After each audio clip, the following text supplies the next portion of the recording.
箴言第31章第18節，他覺得所經營的有利，他的燈終夜不滅。咁嗰個在神嚟講唔算係啊！你揾咗個巴蘭走去話幫你點凡火啊？唔係噶嘛，或者你走出去唱下粵曲當聖詩啊？咁唔得噶嘛，改咗歌詞就當聖詩啦咁樣，咁唔得噶。所以變咗你淨係睇下前文後理咧，我哋唔能夠喺聖所裏邊咧獻污穢嘅呢一啲嘢，咁你只會褻慢神嘅啫。好啦，咁我哋講到關於除咗讚美就代表咗我哋生活見證之外，咁我哋就知道咧，原來敬拜就係我哋所講嘅香料啊嘛，就係祭司喺聖所裏邊咧所點燃嘅呢一個香料。而所以變咗呢啲香料咧，因為事實上喺聖所係只有祭司入到去嘅，咁其實就係講俾我哋聽就係侍奉者啦，即係同外院係唔同啊。因為一路外院其實係12支派個個都嚟得噶，但係問題咧，去到聖所咧只有一個支派嘅利未人，並且佢哋滿咗30歲，完全冇殘疾，經過選立先至有機會咧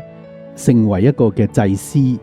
去進到入去裏邊聖所裏邊咧去獻呢啲香料嘅。咁所以香料一定係講緊侍奉見證啊。OK， 換句話講，原來每個基督徒嚟到主日嘅時候咧，除咗佢哋將生活見證去敬拜讚美神之外咧，其實就係將佢哋嘅侍奉見證咧去燃燒俾神。就好似如果喺石安咁，好多弟兄姊妹都學習去侍奉啊嘛，咁你就會明白咧，你侍奉得多咧，你個衝擊就越大啦。因為點解？因為就算你單唔好話你全職啊，你未全職，你幫手啊、參與啊，或者係多啲返教會啊，有陣時屋企都會施壓力俾你噶嘛。甚至係你嘅配偶或者你嘅家長或者甚至係你嘅仔女啊，都覺得你信得咁迷噶，成日返教會啊，做呢啲啊，又參與呢啲啊，係咪？因為侍奉就係會更加投入啦，就好似你會睇到喺會幕當中，祭司梗係比佢啲會眾更加投入啦，係咪？利未人嚟噶嘛，佢係做祭司噶嘛，所以原來我哋嘅侍奉咧係會比我哋日常生活咧係更加吃力嘅，更加遇到衝擊更加多嘅，所以喺神嘅面前咧呢一個咪就更加成為一個香料咯。因為點解咧？因為原來咧，你喺安逸嘅時候咧，每個人都可以心平氣和咁樣去生活，或者甚至好平靜嘅方式去度過佢嘅人生。但係你到你侍奉嘅時候咧，你會發覺咧，分別善惡樹嘅試探咧就更多啦，因為撒旦就更加攻擊你啦。呢一個磨練就等於更多衝擊啦。喺咁嘅過程當中咧，你喺神嘅面前咪額外付出咯。呢個就點解香料係其實係比呢個祭物更加寶貴，喺神嘅面前更加重要嘅。而實際上，如果你嘅侍奉甚至變成全職侍奉嘅話咧，哇，咁就更加可以話瘋狂地咧一路增加啦。因為點解？因為尤其是如果一啲可以話早期啊開山牛嗰種侍奉咧，真係開山牛噶嘛嚇，隻牛真係掣都有啲獻啊，玩下手係咪？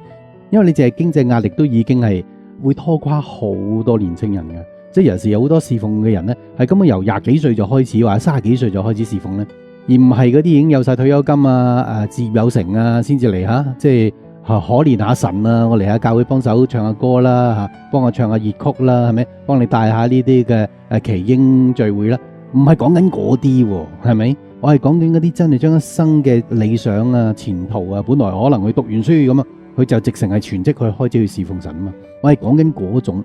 好多時連你生活嘅壓力啊，淨係每日嘅嗰餐飯啊，都已經咧係前所未有咁大壓力嘅，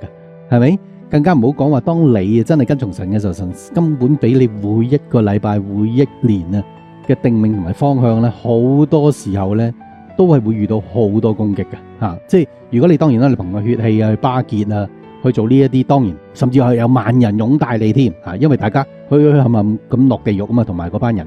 但我講嘅係上天堂嗰條路咧，係其實神係每一個時代當中嘅刻意咧，係有分別善惡樹同埋成就同埋 complete 呢個分別善惡樹嘅試探嘅撒旦嘅工作咧，喺每個時代由夏娃開始咧，去到而家我哋呢個時代都未停過嘅。並且呢個分別善惡樹可以話係不斷有進化版嘅，佢越嚟越勁嘅，個吸引力越嚟越犀利嘅。而並且呢一條蛇啊 complete 呢一個嘅分別善惡樹呢條蛇咧，佢都會進化嘅，佢由蛇會變龍嘅。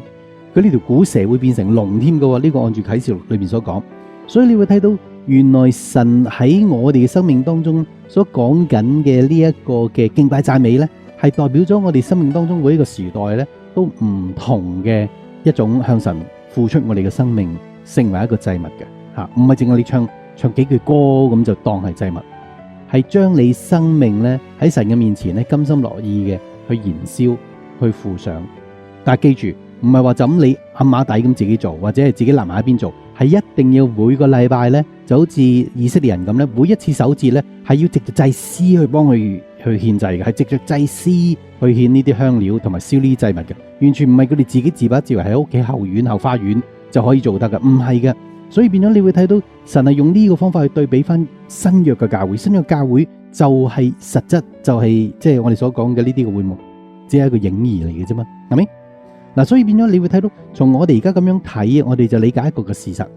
呢個事實就係我哋講緊敬拜讚美佢嘅真諦，係咪？嗱，但係問題我哋係咪就係單單咁框咗出嚟，咁然後咁講就得咧？其實唔係嘅，因為點解咧？做好多人嚟講係咁得啦，我繼續翻我自己教會，或者係翻我呢啲死而又死嘅宗派，又或者翻去呢一個嘅天主教，又或者浸信會、信義會，我繼續去做呢啲啦，係咪？我自己做就得啦。但係問題你搞錯咗咯。因為你咁樣搞法就獻咗凡火啦，因為你自己所謂嘅宗派呢，其實你仲忘記咗一件事實嘅，係咩事實呢？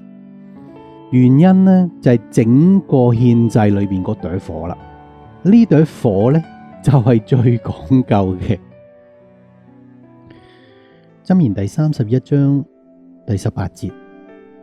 他覺得所經營的有利，他的燈終夜不滅。為我救主歌唱，存着奮興雀躍，撇下往昔虛浮俗世思想，今要盡我氣息歌唱，歲月連日奉上，渴求為我主情奉讚賞，聖詩中唱，盡情奉上，盼存留在世，顯出真光方向。我要為神盡心唱，頌讚聲響亮。我尚有氣息，也全然為你歌唱。